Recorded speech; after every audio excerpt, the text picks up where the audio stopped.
Hello everyone, thanks for joining today. We'll start shortly. I'll just give a few people a bit more time because I know we tried to put the webinar at lunchtime so that everyone can join, hopefully, a bit of time in the middle of the day. But of course people sometimes run a bit late. So I'll just give everyone a few minutes and then we'll do World Rat Day. Happy World Rat Day, everyone.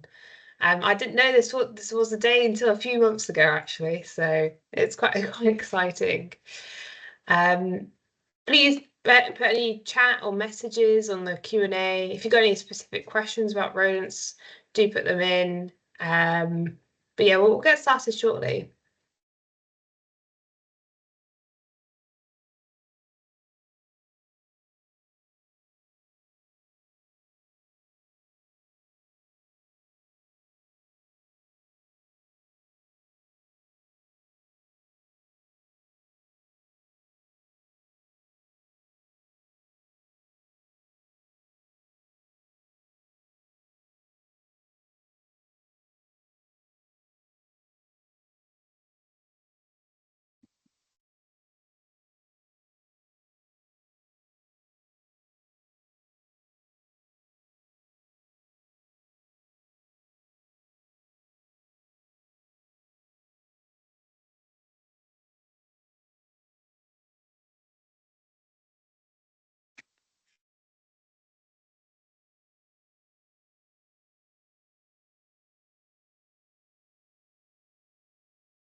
Brilliant. I can see and hear Sophie now, so shall we start? Sure. Wow, I hope everyone can see my screen. But yeah, happy World Rat Day, everyone. Now we decided to do a webinar because it was World Rat Day. But I must admit, when we talk about World Rat Day, it's actually to celebrate pet rats. But I thought it was still kind of useful that we know a bit more about rats and we celebrate them in their own little way because in pest management, we actually wouldn't be here, all of us here having jobs without rats. So that's why we've decided to go ahead with a webinar, even though technically it's to celebrate rats for other reasons. Um, I'm Sophie Thorogood. I'm a technical training manager at Pelsis. And that means I do lots of nice things like do training. So if you're ever interested in some more training, get some CPD points, don't worry, you get a CPD point from this webinar today. Before the event, we asked you to fill in your either your BPCA number or your basis number, and after the event, we'll allocate that to each CPD scheme. But if if anyone is part of a different scheme, do let us know as well because there is a new one out there. So if you're part of that scheme as well, you can still get points for this webinar as well. Yeah, I've been working with Pelsis for almost 4 years now, but I've spent my whole life in pest management, my whole working career. I love the cockroaches, I must admit, the flies, but I also really like the rodents. I find them very fascinating, very, very tricky sometimes, but I think they are interesting animals. Okay, so hope my screen works. So World Rat Day, it was introduced in 2002, and it was to improve the people's opinions on rats because most people don't like rats. Now, in pest management, there is a need to control rats because they are, of course, very bad for human health. So we can have things like diseases like Weil's disease, salmonella, trichinosis. There's many, many different diseases that we know rats spread. We've got also issues with contamination. People don't want to eat food where you have rodent hair, rodent droppings, urine, anything like that. Even the bodies in your food, no one wants that. And it's crazy the amount of damage they can cause. It's a huge amount they can cause to lots of different materials, ruining fabrics, building walls, lots of different materials. So there is a definite need to control them. But like I said, I thought we'd still have a nice webinar to talk about some of their interesting abilities and also try and link it back into some control so you get a point for crew as well. Okay. I'm just going to mute people. I hope that's okay. There we go. Hopefully there's no, you can just hear me now. So we've had rats for around 50 million years, and they do come up quite a lot in lots of different culture. So here we've got, of course, the Pied Piper, who was employed by a town to remove the rats. So they've always been a big problem for human civilization. And we will provide lots of nice food, warmth, lots of rubbish, and the rats really take advantage of that. If they don't have to forage and find food elsewhere, and it's easily available for them, why would they not? Okay. Rats, specifically the black rat, was responsible for spreading the bubonic plague, known as the Black Death in Europe, and that really ravaged a whole population. So we think there's estimates of 30 to 50% of people die in Europe from this disease. And so that's a clear reason why we need to control them. And yes, World Rat Day was set up to help improve people's opinions on rats, but this really shows why they are such a problem if we let them get out of control. They have been useful in other areas. So in scientific research, they are often used for lab studies, and that's because they have very quick breeding cycles. So if it takes 21 days for a female rat to be pregnant for, you can get lots of rats very quickly. So that has actually helped in terms of testing on different organisms. Rats are one of the ones that they can breed up very quickly and very easily, and they don't have a particular diet. They're happy to eat anything, so they're very good lab animals. Okay. But rats often make it into the news, of course. There's been a huge spike in rats in Birmingham recently. Don't know if anyone's coming from Birmingham, but with all the rubbish overflowing on the streets, of course, we know we've got a big rat problem. But all these news articles were just taken in the past week. They are big problem rats all around the UK and also in other countries. So someone in Japan found a rat floating in their miso soup. Very tasty. We've got rats as big as cats in Glasgow. We've got £12.5 million worth of damage in Northampton. An interesting one in New Zealand is that they aim to be rat-free by 2050. And we've got 25 years for that, so they're giving themselves a good time estimate. But they're hoping to get completely rid of every single rat. And it's so that they can protect their native birds. They've wiped out a third of the local species because rats will come to the nests, eat the eggs, eat the young birds, and that will actually wipe out the species over time because they can't reproduce and build up their numbers. And this happens a lot around the world. Rats are actually responsible for species declining. In the UK, we've had them for brown rats, I think, since the Normans. So I think since the 13th century. So we've had them a while. But when rats get introduced into other countries, usually in the last 200 or 300 years, they absolutely decimate the natural populations of animals. We might have had more species, but we just don't know about them because the rats came along and destroyed them. Who knows? So, like I said, we need to control them. Rats of the future. I thought I put this in there just so we can be a bit prepared. We know that the world is heating up generally, and hotter temperatures will actually encourage rats to breed faster. So they did a study in Washington, and they saw a 390% increase in rats over the last decade, and that's because rats are breeding quicker. What will happen is females will get to maturity a lot quicker. So if they don't take 16 weeks, but they take 12 weeks instead to get to adulthood, and when they can start mating, then they start breeding and we can start adding to the population quicker and earlier. They're able to breed more, so they actually have more breeding cycles in a year. Their litters are larger as well. So we're really a little bit concerning that everywhere is warming up, and actually this March this year it's lovely outside. I'm really enjoying the sun, but this is one of the warmest Marches we've had in a while, and there's little rainfall happening, and so that is actually going to encourage rats to breed quicker and earlier in the year. We also get a problem with urbanization across the world, so we are actually destroying rat land in a way, a wild land where the rats might be living.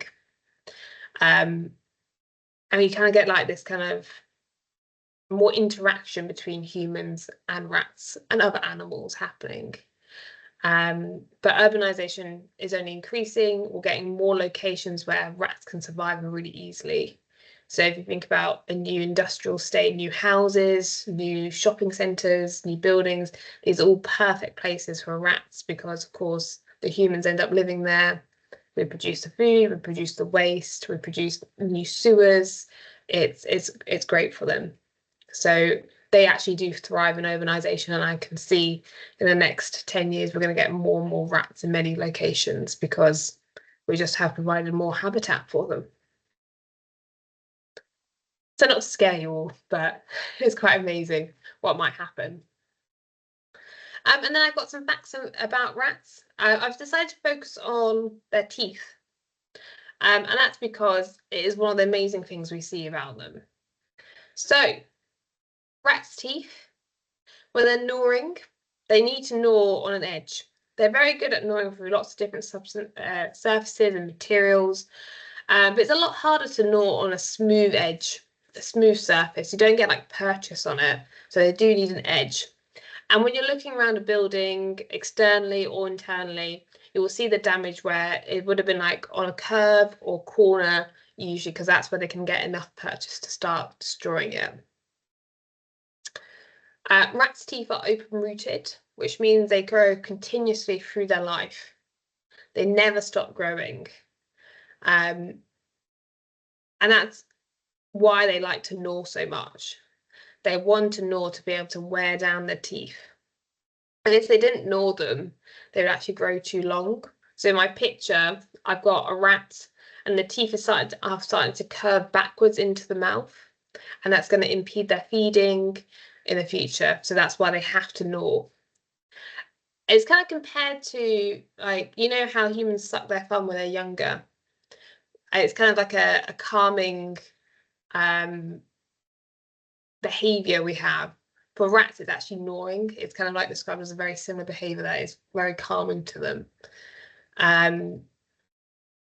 Rats develop their teeth around 8 to 10 days after birth, and it's described as like an eruption. Their teeth like suddenly form very quickly, and they grow incredibly quickly out the mouth of a rat.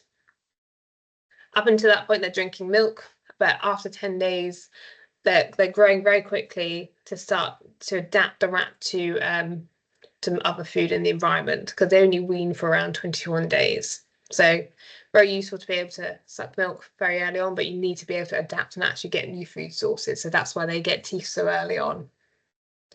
And if you're going to measure how much time it takes around 40 to 50 days for a whole tooth to regrow. Again, that's very quick. This was 40 days, just over a month for a whole new tooth to form.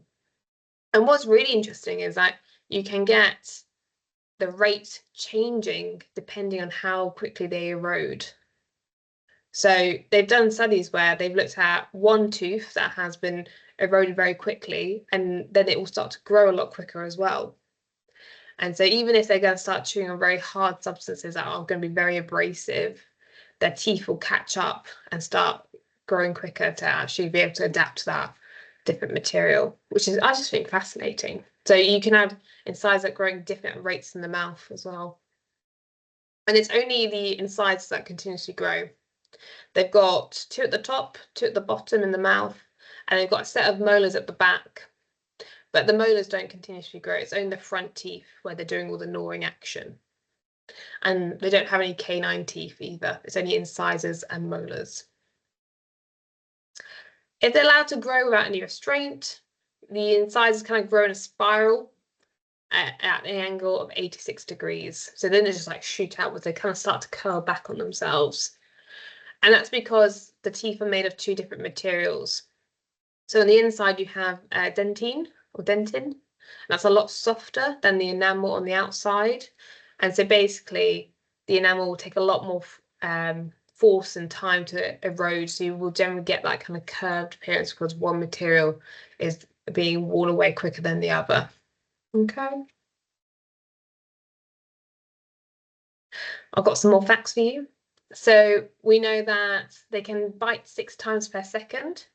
6 times in a second. And that's why they can gnaw so quickly on different materials. And also, if you ever see the gnawing, the eyes kind of bulge in and out at the same time. And it's because it's all connected inside the mouth. And there's actually a muscle that goes upwards and connects to the muscle. So the eyes kind of bulge in and out when they're gnawing very quickly. We've got a scratch hardness scale. And this we like to put in to make sure you can understand like all the different materials they can chew through. So the scratch hardness scale is an estimate of how quickly a material takes to abrade. So if you're going to constantly rub it or try to erode it, how long will it last? So it's like scratching the surface, that scratch hardness. And iron is rated at 4 as a material. Iron's quite a strong material. A rat's teeth is estimated at 5.5, which is extremely hard.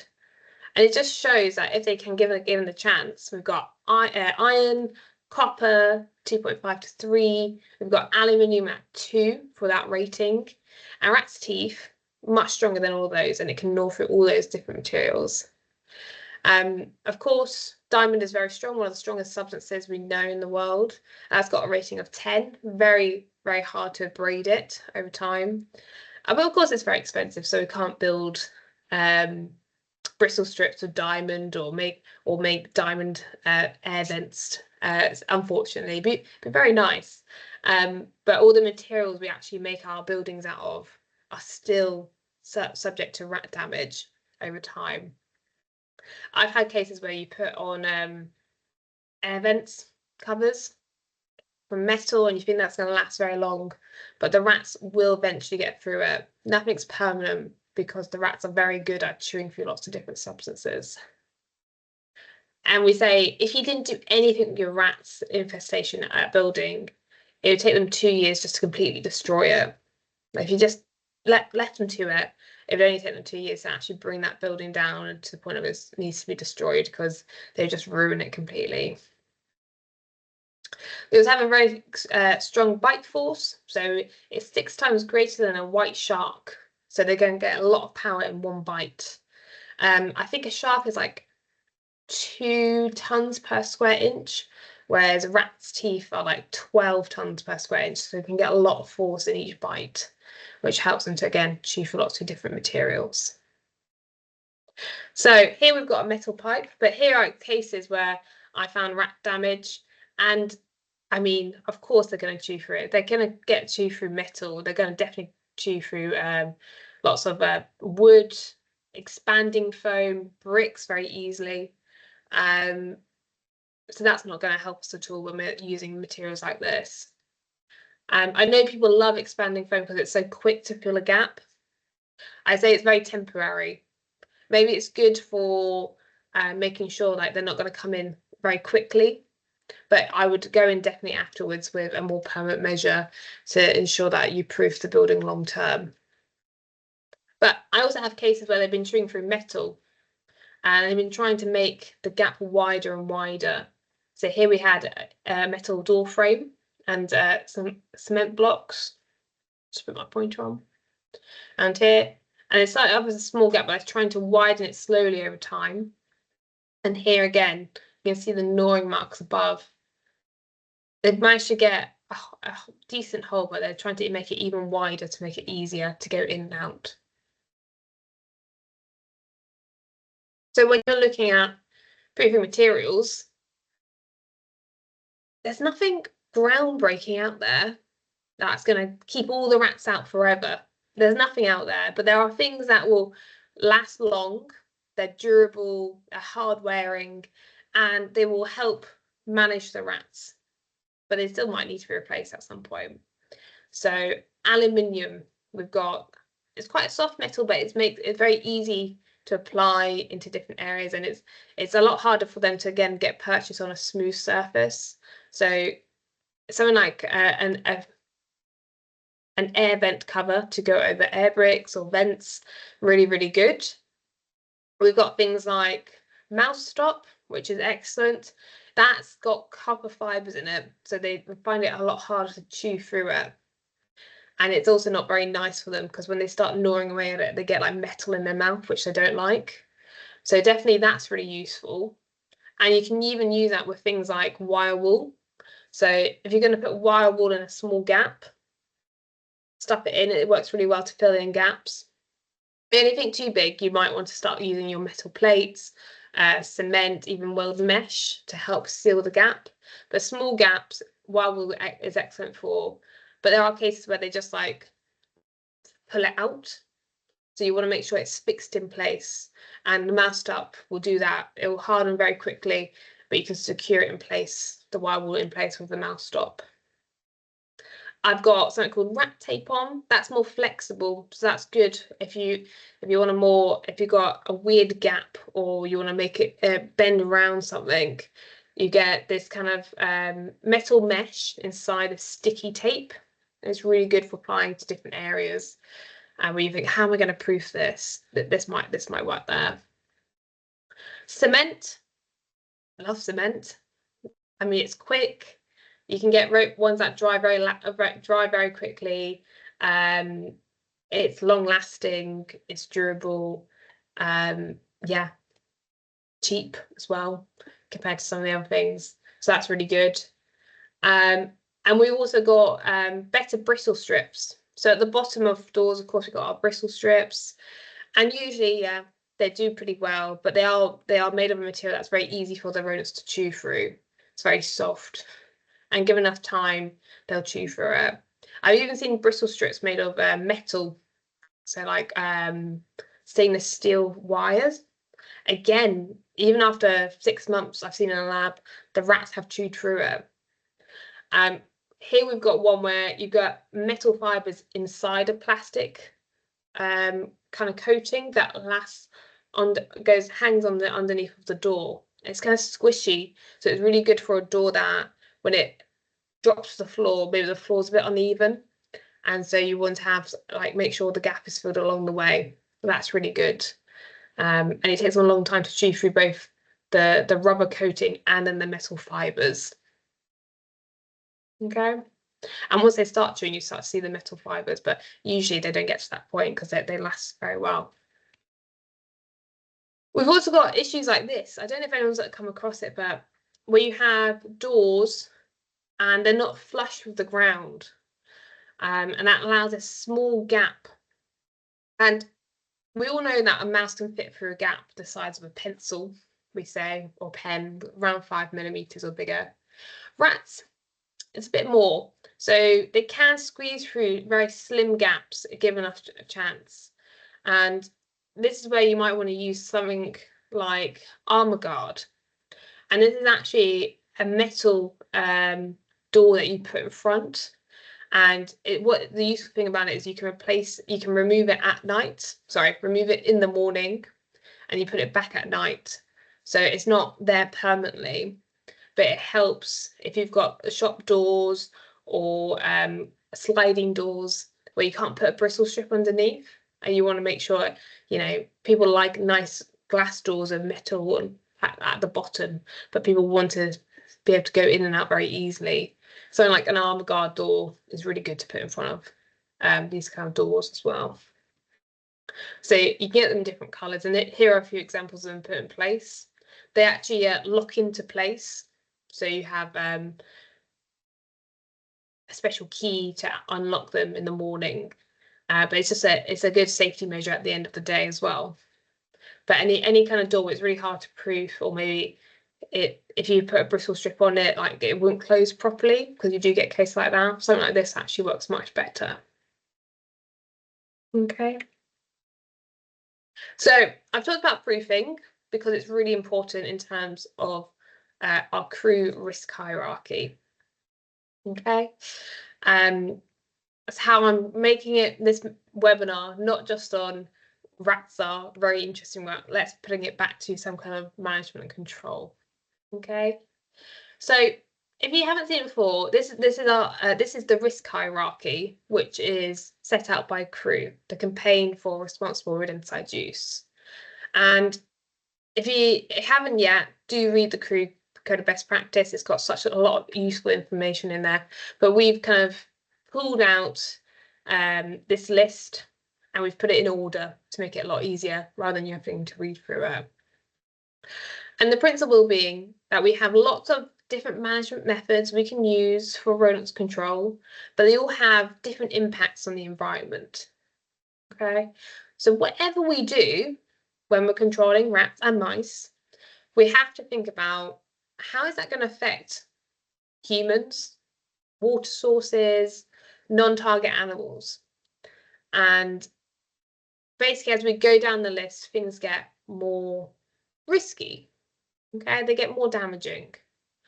And proofing, you can see, is right at the top of the list. It's number 2. One is actually efficacy. Will what you're doing work? Okay, we're going to make sure whatever we do, it works. But 2, proofing comes just under it, and it's such a good measure of keeping your rodents out, but having minimal impact on other animals, on wildlife. So that's why we put it there. Because if you did stuff like fill up gaps like underneath the doors, that's not going to affect a barn owl at all. It's not going to affect a water vole at all, because the water voles won't be coming inside. Afterwards, you get things like getting rid of food and water. Now that could impact other animals. So a good example is bird feeding. People love to feed the birds, and it's very nice, but of course you also feed the rats at the same time. So one of the easiest things is say, no, remove the bird feeder, don't be encouraging them into the area. We don't want to provide them with a food source, but then you do actually remove that food for birds, wild birds in the area. So it has a bit more of an impact.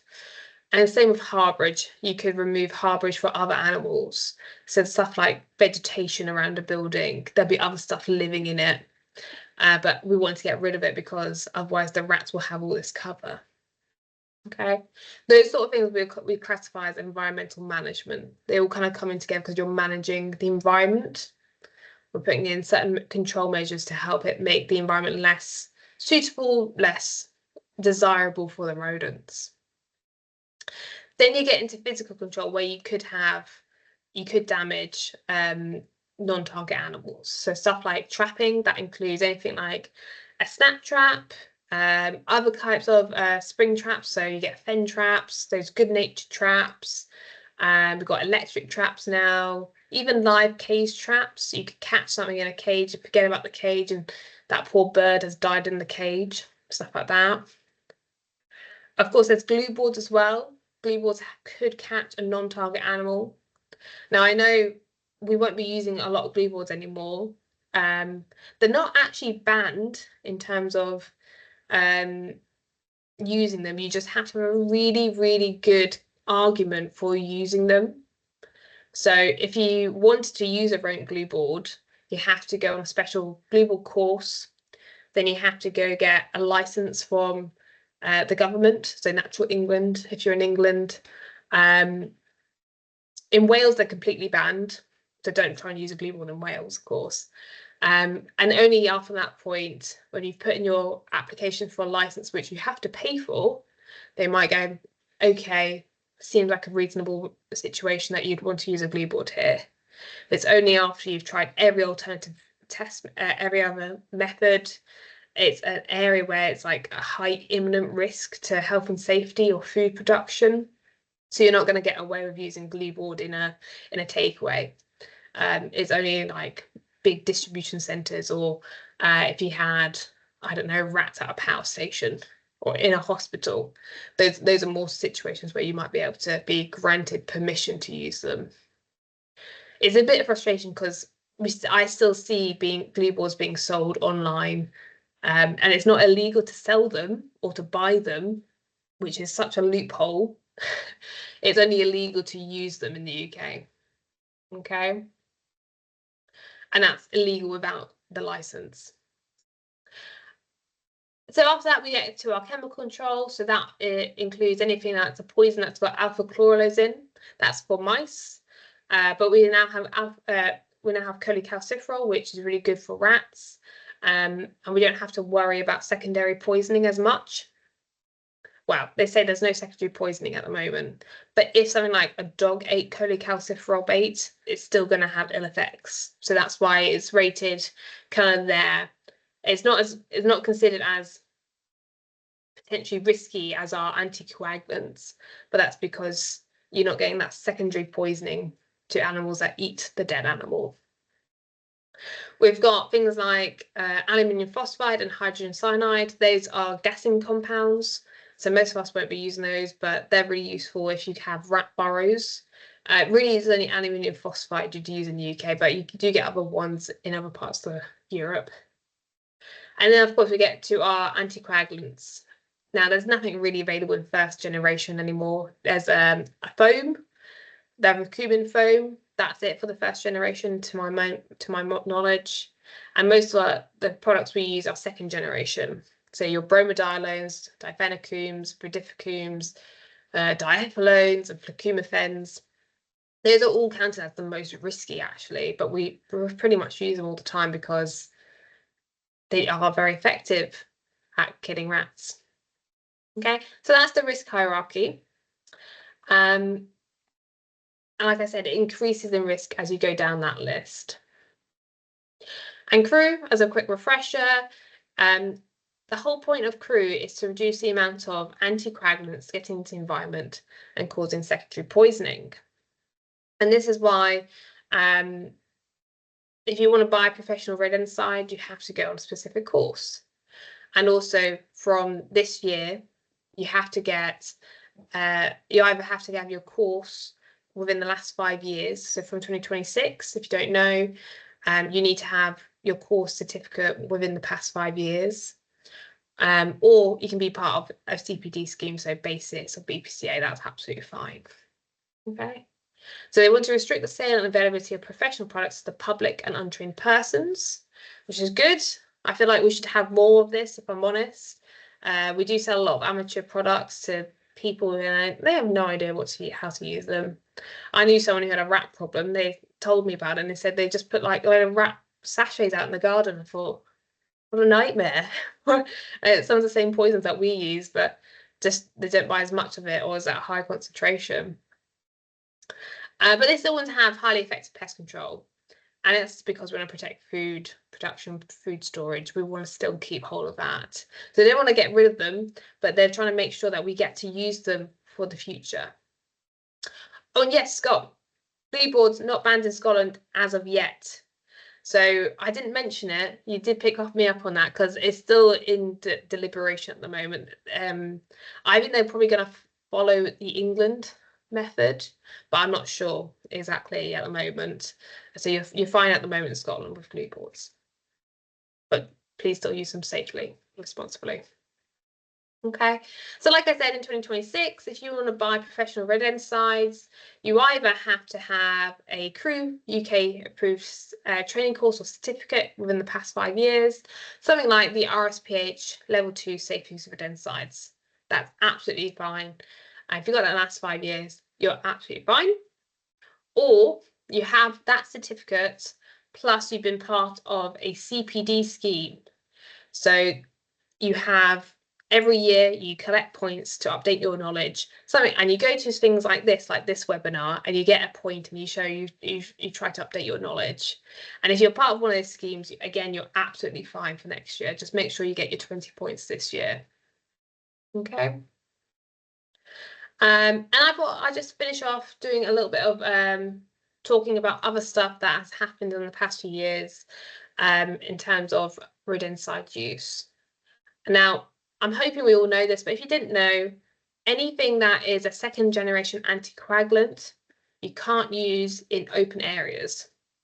It used to be that you could use difenacum and bromadiolone there because they were considered the multi-use saturation baiting. So it was considered fine to use those in open areas. But from, I think, January this year, they put an end to all of that and don't use any second generation anticoagulant like difenacum, bromadiolone, brodifacoum, lecubifen, anything like that in an open area. What is an open area?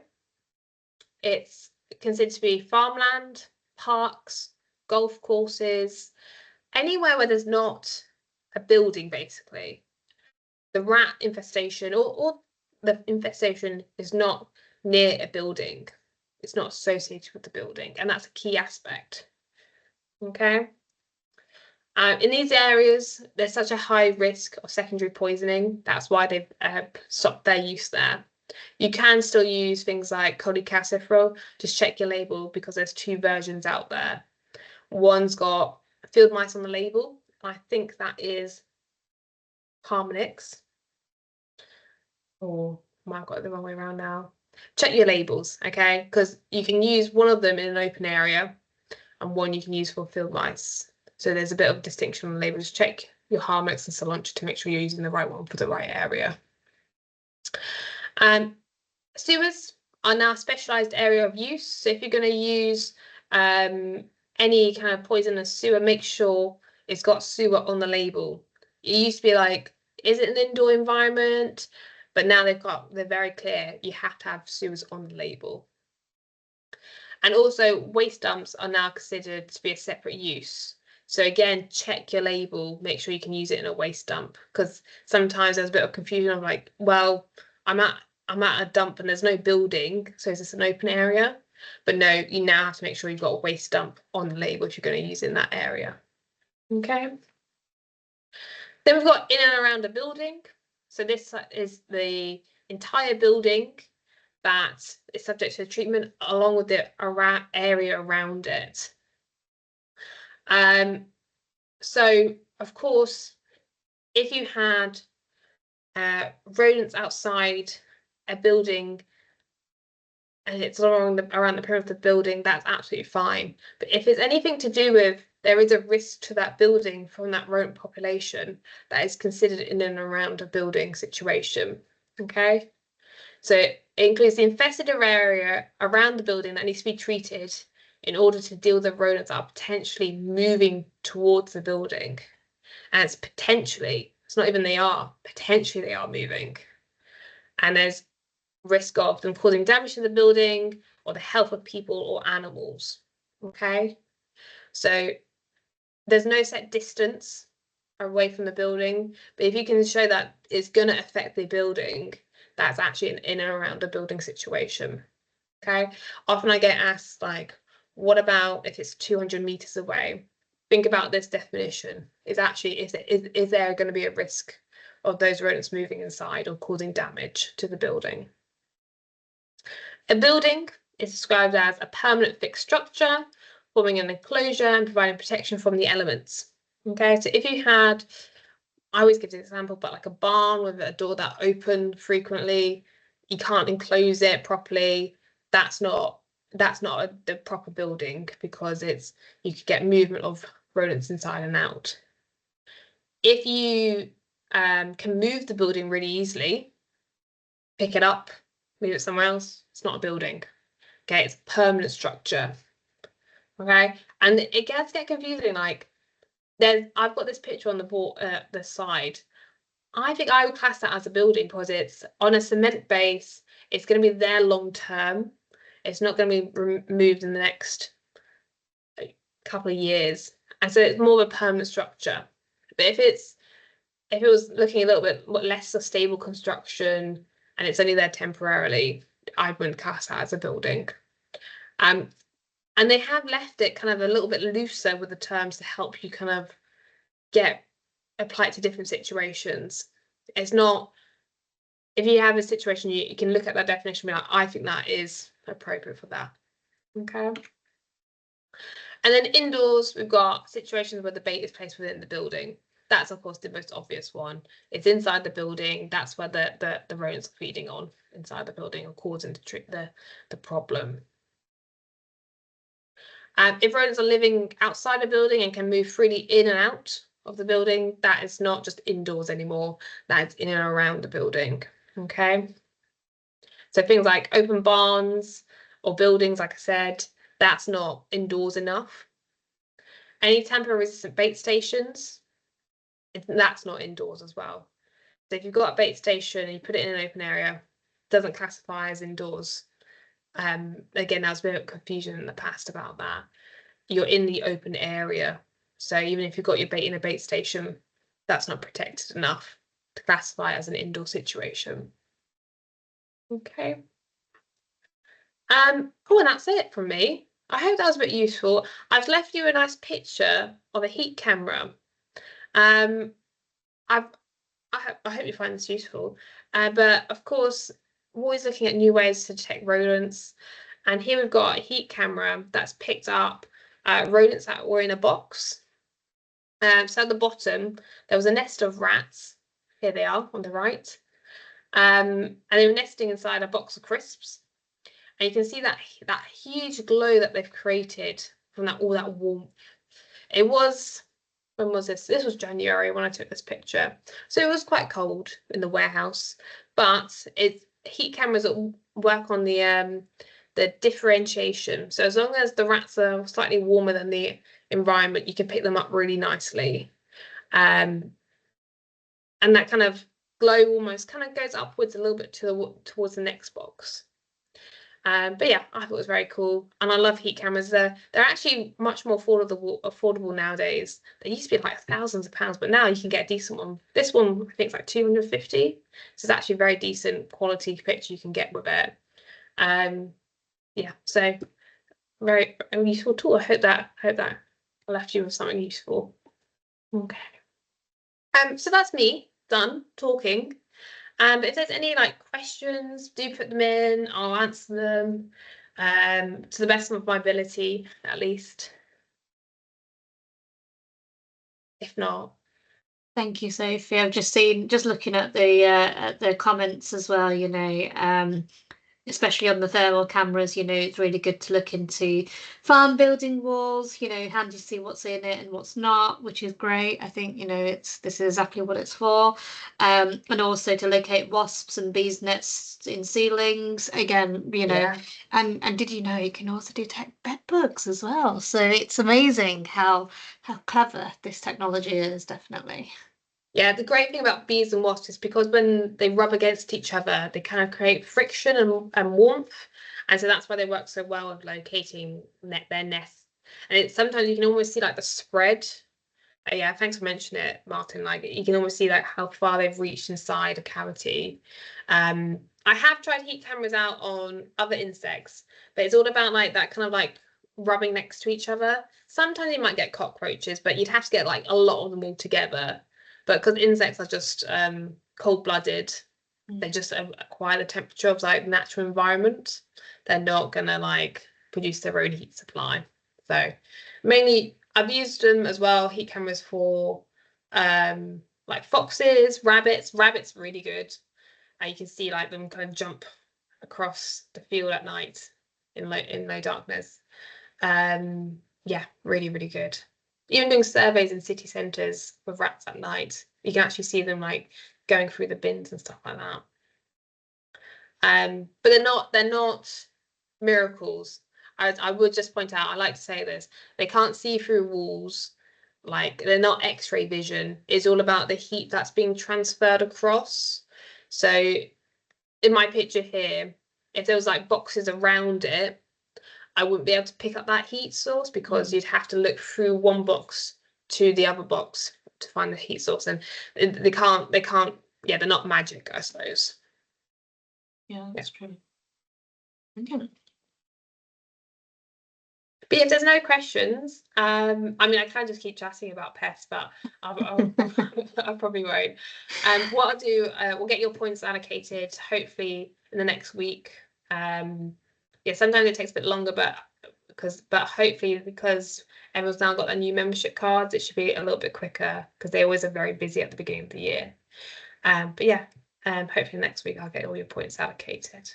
Yeah, thank you very much for joining. If you've got any questions, do send us an email. You can use my one, or you can ring up Pelsis, or yeah, or just send an email across, and we'll be happy to chat to you about pests. Thank you, and happy World Rat Day. Yeah, happy World Rat Day, everyone. Have a good one. Thanks, everyone. Have a good weekend.